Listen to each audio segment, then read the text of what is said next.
Welcome to the Transparent FX Academy. I'm Nick, and I'm a top author on TradingView with over 190k reputation points. In this video, I'll speak about GBPUSD. And as usual, to keep the video as educational as possible, first I'll cover the technical aspect for this market, then we will be moving to the commitment of traders, so the COT data, which is what the big players and institutions are doing and how they're moving and shifting their orders, which is what you see right here. And by the end of the video, by putting together these two different types of analysis, we will try to understand where we have the highest probabilities for the next potential move here for this pair. So this is definitely a video you do not want to miss. So without further ado, let's jump straight onto the chart.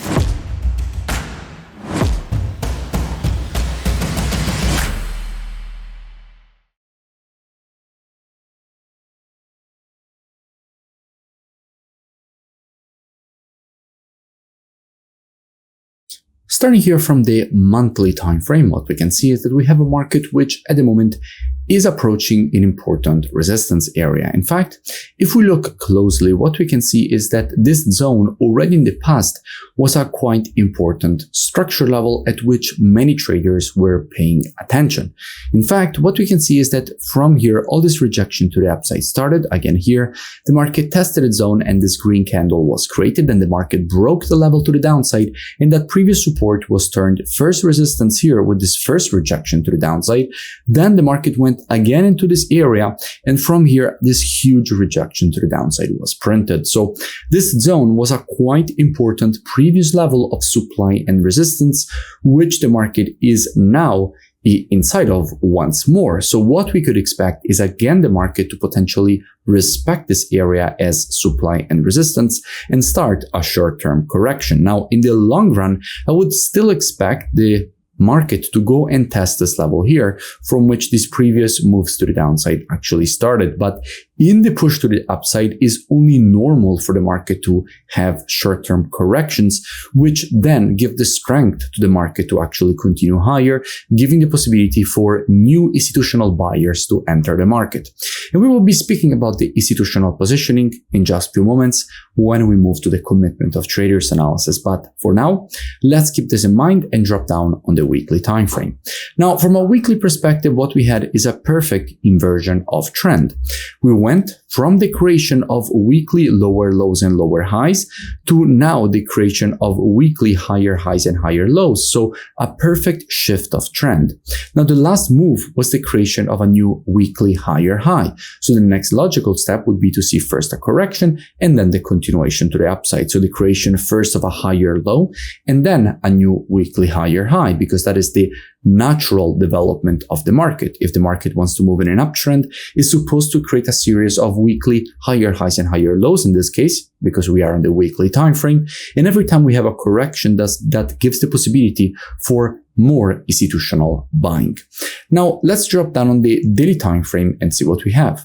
Now, from a daily perspective, what we can notice is that we just had the breakout above a quite important previous daily resistance level. From here, all these previous rejections to the downside were created. Now, the market broke above that zone. So all this previous resistance is now turned support exactly inside of here.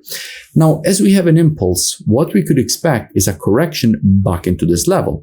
But we can also keep in mind that in creating this push to the upside, the market has also printed a bearish pattern, which is this overextended W formation. And after the creation of an overextended W, what you would expect is for the market to provide a correction at least to the 0.382 of the Fibonacci taken on the impulse leg. Now, in this case, if we take our Fibonacci from the low to the high of this impulse leg, we can see that the 0.382 retracement is lining up precisely inside of this previous horizontal structure, which makes the perfect downside target for the market to go and test what kind of liquidity we have inside of this confluence of support zone. So here in the daily, the situation is actually very clear, with this liquidity area essentially being a potential magnet for the price. So there is a good probability to see institutions start to add shorts here for the market to head into this level. Speaking about institutional shorting, let's go and see what is going on if we look at the commitment of traders, so what the big players in the market are doing. Now, if we look at the data for the GBP, we have to keep in mind that we are actually already looking at GBP USD, because all currencies on the spot are traded against the USD.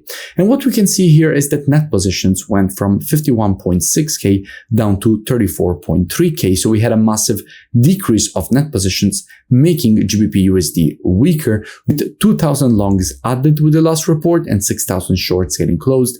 Another 3,000 with the previous report added on the short side, almost 4,000, and almost 5,000 longs getting closed. So institutions are adding shorts and closing longs on GBPUSD, therefore making it weaker and increasing the probabilities of a potential correction back into this area that I have just identified. So in a situation like this, what would I expect? Well, as usual, trading is reactive and not predictive. The monthly, weekly, and daily timeframes combined with the COT data, those are the best timeframes when it comes to the directional aspect of the market. However, when it comes to identifying early shifts in the trend of a market, the best timeframes for that are the intraday timeframes, so 4 hour and lower.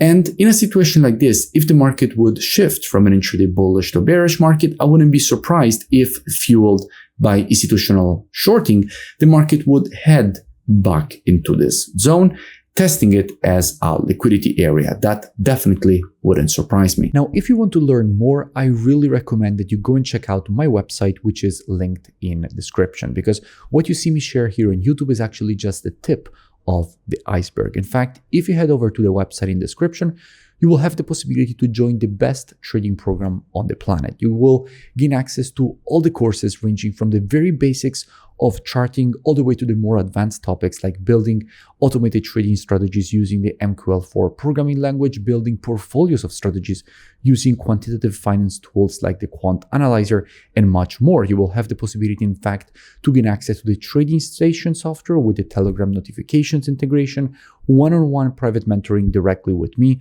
the COT data software, which often you see me use directly in my YouTube videos, on all my platforms actually. And if you scroll down, you will see that you also have the possibility to get the integration. So all my EAs, which you find here presented one by one directly on the website. And you also have the possibility to gain access to my live trading show. So I live stream of all the trades on my live account as they're opened, closed, trade, and obviously managed.